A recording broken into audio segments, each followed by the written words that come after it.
नमस्कार दोस्तों, welcome back to our channel. Friends, मैं आप सबका अपने चैनल स्टॉक्स फॉर लाइफ पे बहुत स्वागत करता हूं। Welcome to STFL family.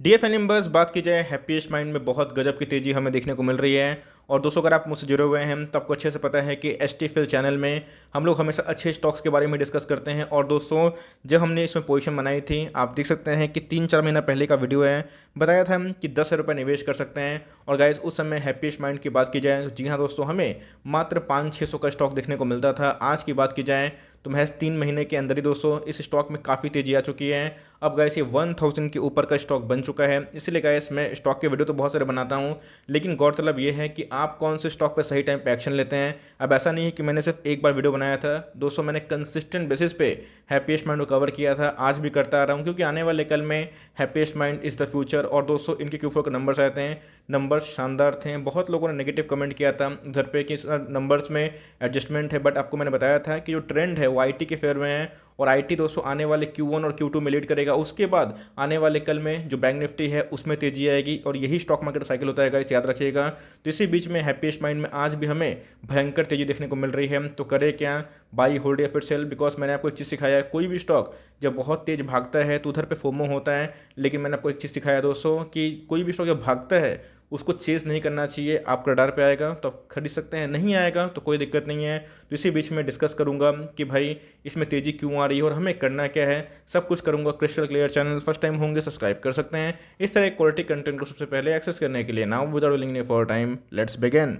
आज के दिन की बात की जाए तो 16-15% के आसपास हमें क्लोजिंग देखने को मिल रही है। और दोस्तों, आज इसने अपना फ्रेश हाई लगाया 1171 के आसपास। और दोस्तों, लास्ट के टाइम अगर आप देखें तो फिर से एक नई फ्रेश बाइंग हुई। इसका मतलब दोस्तों, इधर पे एक्यूमुलेशन का कुछ ज़्यादा ही जारी हमें देखने को मिल रहा है। और दोस्तों, इस स्टॉक के बारे में डिस्कस करें तो स्मॉल कैप कैटेगरी से अब दोस्तों एक मिड कैप कैटेगरी की शानदार कंपनी बन चुकी है। लास्ट 6 महीने की परफॉर्मेंस के बारे में डिस्कस करें तो गाइस 241% का इस कंपनी ने रिटर्न बना कर दिया, जो मैं बोलूँगा कि बहुत ही शानदार है। और दोस्तों, इधर पे ही मैंने आपको बताया था कि आप इसमें एक्यूमुलेशन कर सकते हैं। ऑफकोर्स ऐसा नहीं कि स्टॉक को हमने 300 पे खरीदा था, नहीं दोस्तों, IPO में लगा नहीं था, हमने अप्लाई भी किया था। लेकिन जब समझ में आया, कंपनी के नंबर समझ में आए, कंपनी के विजन समझ में आए, कंपनी किस रफ्तार से बढ़ने की कोशिश कर रही है और किस रफ्तार से कंपनी के मैनेजमेंट में जो चेंजेस आ रहे हैं वो इनके लिए बहुत ही फेवरेबल है, तभी गैस हमने पोजीशन बनाया। लेकिन अभी की बात की जाए तो तेज़ी क्यों आ रही है उसको भी एक बार डिस्कस कर लेते हैं। इस Q1 के नंबर आने वाले हैं और इन्फोसिस पहला IT शेयर होगा जो अपने नंबर को डेडिकेट करेगा। 14 जुलाई उनके नंबर्स के डेट है। लेकिन दोस्तों, अगर आप देखें तो कंपनी का जो मार्जिन है, एक्सपेंशन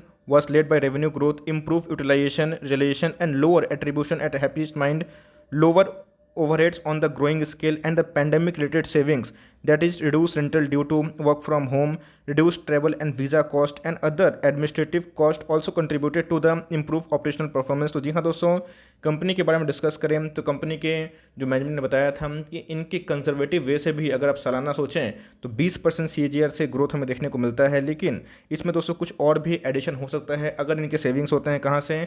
जो इनके रेंटल होते हैं, आपको पता है कि एक IT कंपनी चलाने के लिए उनको रेंट पे करना पड़ता है, बड़े बड़े ऑफिसेस होते हैं, लाइक और भी तरह का जो पर्क्स होते हैं, ट्रैवलिंग अलाउंस होते हैं। तो उन सब की वजह से जो इनके ग्रोथ तो 20-22% के आसपास रहेंगे, लेकिन जो प्रॉफिट मार्जिन है वो इनकी वजह से बढ़ने के चांसेस है। और इसी की वजह से गैस आने वाले कल में इनके प्रॉफिट और बढ़ सकते हैं। और मार्केट आपको पता है कि सिर्फ प्रॉफिट पे और ग्रोथ पे चलता है, मार्केट सेंटीमेंट बहुत ही कम दिखाता है। लेकिन जो उनके फंडामेंटल होते हैं, ग्रोथ और प्रॉफिट, उसी के तरफ मार्केट लॉन्ग टर्म तक काम करता है। तो इसी की वजह से गैस हैप्पीएस्ट माइंड जब 500 का शेयर था तभी हमें कमेंट्री देखने को मिली, जब वो 700 का शेयर हुआ, जब उनके Q4 के नंबर आए। और उस कमेंट्री में ही दोस्तों में समझ में आया कि हैप्पीएस्ट माइंड का जो फ्यूचर प्लान है काफ़ी प्रॉमिसिंग है, और इसकी वजह से इनके प्रॉफिट्स में और इनके रेवेन्यू में काफ़ी उछाल देखने की उम्मीद भी है।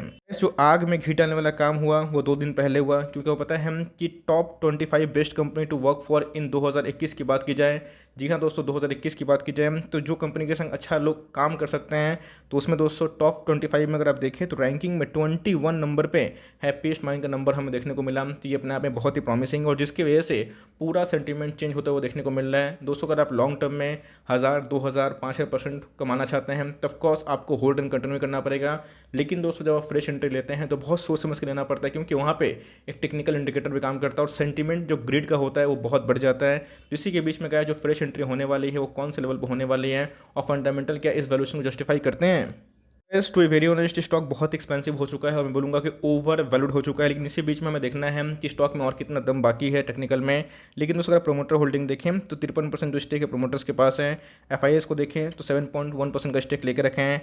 डी की बात की जाए तो 7.4% स्टेक है और पब्लिक के पास बहुत ही हेल्दी स्टेक है, क्योंकि पब्लिक ने बहुत ज़्यादा स्टॉक को ले रखा था IPO के प्राइस से, और इसी की वजह से पब्लिक का स्टेक गाइस आपको इसमें थोड़ा ज़्यादा देखने को मिल रहा है। आज के दिन डिलीवरीज की बात की जाए तो जी हाँ, एकदम प्रॉमिसिंग देखने को नहीं मिल रहे हैं। इसमें एकदम लाइक थोड़ा बहुत तेज़ी देखने को मिल रहा है because of the various news. आज की बात की जाए तो महज 12% के आसपास बहुत ही पुअर डिलीवरी देखने को मिल रही है, जहाँ पे 1,42,00,000 शेयर ट्रेड हुए हैं। उसके अगेंस्ट में 17 लाख शेयर्स को डीमैट में ले जाया गया है। कोई भी स्टॉक अगर 166 से अगर 6-7 गुना हो जाएगा तो ऑफकोर्स उधर पे एक वैल्यूएशन का मैटर होता है, और आपने देखा कि हमेशा एक रिवर्सल भी आता है। तो मार्केट कैप की बात की जाए तो गाइस याद है मुझे 5-6 करोड़ के आसपास की मार्केट कैप थी, लेकिन अभी की बात की जाए 16,000 करोड़ की दिग्गज मार्केट कैप हो चुकी है। इधर पे गाइस अगर आप देखें तो इंडस्ट्री पी से ये काफ़ी महंगी हो चुकी है, और दोस्तों अपने ही पीयर से ये सबसे महंगा कमांड कर रही है। अगर आप IT कंपनी को देखें, चाहे वो TCS हो, LTI हो या फिर दोस्तों इन्फोसिस हो, सबका दोस्तों वैल्यूएशन सबसे हाई है। तो ऑफकोर्स एक ग्रोथ भी मैटर करता है। तो ग्रोथ के पर्सपेक्टिव से देखेंगे तो ये सब कंपनी थोड़ा हाई वैल्यूएशन कमांड करती है, लेकिन दोस्तों 100 के ऊपर जो पी होता है अपने आप में थोड़ा सा मुझे लगता है कि ज़्यादा देखने को मिलता है।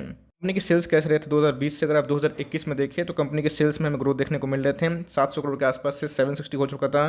प्रॉफिट में दोस्तों अच्छा खासा जम था, 73 करोड़ से प्रॉफिट में 161 करोड़ का उछाल देखने को मिल रहा था।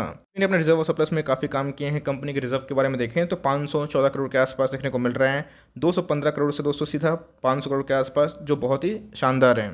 इसी की वजह से स्टॉक में तेजी आती है। आपने देखा कि बहुत सारे स्टॉक्स में EPS अच्छे होने की वजह से भी गिरावट होती है, लेकिन वो टेम्प्रोरी होती है। लेकिन लॉन्ग रन में क्या है, जिनके EPS कंसिस्टेंट बढ़ते रहते हैं उसमें तेजी आती है। तो इनके EPS ग्रोथ 30% के आसपास थे, जो मैं बोलूँगा कि बहुत ही शानदार थे।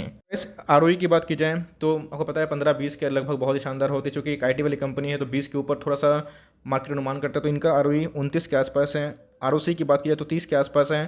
करंट रेशियो 2.7, और दोस्तों कंपनी ने डेट पे भी काम किया। कंपनी का डेट पहले से बहुत कम हो चुका है, 0.27 के आसपास। इस वीकली चार्ट की बात की जाए, चूंकि मंथली चार्ट में ठीक से डाटा अवेलेबल नहीं है बिकॉज नया दोस्तों लिस्टिंग हमें देखने को मिली थी। तो इसी बीच में अगर आप देखें तो वीकली चार्ट में बहुत ही बुलिश देखने को मिल रहा है, और दोस्तों एक्सट्रीम इस जो वीक में बहुत ज़्यादा रैली आ चुकी है। Kind of marubozu type of candle देखने को मिल रहा है। अगर आप देखें दोस्तों तो हमें वॉल्यूम्स में भी इजाफा देखने को मिल रहा है। RSI की बात की जाए तो हाईली ओवरबॉट हो चुका है, 83 के आसपास हमें देखने को मिल रहा है। एक चार्ट में गैस बहुत ही बुलिश हमें देखने को मिल रहा है, और एकदम दोस्तों बॉलिंजर बैंड के बाहर ब्रीच हो चुका है। तो मेरे हिसाब से गैस अगर आप इसमें एंट्री नहीं किए हैं तो मुझे लगता है कि आपको थोड़ा वेट एंड वॉच करना चाहिए, और लेते भी हैं तो SIP के माध्यम से लें। दोस्तों मैं इधर पे वेट एंड वॉच इसलिए बोल रहा हूँ बिकॉज अच्छे स्टॉक में ज़्यादा वेट एंड वॉच नहीं करना चाहिए, लेकिन अपनी SIP कंटिन्यू करनी चाहिए। बट जिस हिसाब से गाइस इनके वैल्यूएशंस बढ़े हैं वो अपने आप में थोड़ा सा कंसर्न पैदा कर सकते हैं। तो मेरे हिसाब से अगर आप लिए हुए हैं तो बेचने का सवाल नहीं है। बहुत लोग बोल रहे कि सर एवरेज कब करें, तो एवरेज करने का बहुत अच्छा टाइम था, लेकिन दोस्तों अभी की बात की जाए तो स्टॉक बहुत ज़्यादा रैली मार चुकी है। तो मेरे हिसाब से अगर आप फ्रेश एंट्री करना चाहते हैं तो Q1 के नंबर जोन नहीं है, Q1 तक देख सकते हैं।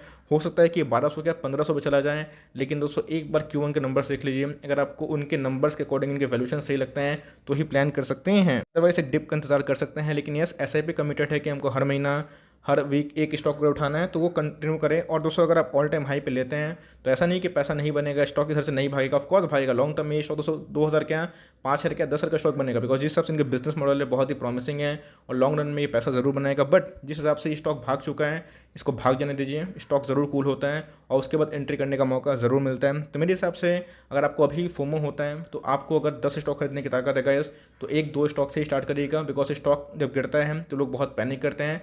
तो उधर पे गाइस अच्छे स्टॉक उठाने के लिए पैसे आपके पास होने चाहिए, बिकॉज वैल्यूएशन हायर कमांड करता है, क्योंकि छोटी कंपनी है। लेकिन उस वैल्यूएशन 100 के ऊपर भी हो चुके हैं प्राइस टर्निंग की बात की जाए तो इधर पे गाइस एक Q1 का आप वेट कर सकते हैं, या फिर अगर जैसे बताया कि अगर आपको लेना है तो SIP की वजह से लीजिए, बल्क निवेश दोस्तों इधर पे मत करिएगा। सो फॉर टाइमिंग ये छोटी सी अपडेट थी। नंबर्स क्यों मतलब नंबर्स के पहले क्यों तेजी हमें देखने को मिल रही है, और क्या हमें मार्जिन्स में चेंजेस आने की उम्मीद है। तो आई होप दोस्तों अपने पैसे कमाए हैप्पीएस्ट माइंड में। बहुत ही शानदार कंपनी है, हमारे पोर्टफोलियो का स्टॉक है। तो जी हाँ, तो गाइस अगर वीडियो को अच्छी लगी तो लाइक कर दीजिएगा। चैनल फर्स्ट टाइम होंगे तो याद से सब्सक्राइब करना भूलिएगा। फर्दर कोई डाउट उसको ड्रॉप कर सकते हैं, और कुछ और रिव्यू चाहिए उसका नाम ड्रॉप करना भूलिएगा। I would love to make a video on your demand guys. मिलते हैं जल्दी ही, तब तक के लिए bye. Thanks for watching friends, God bless you all.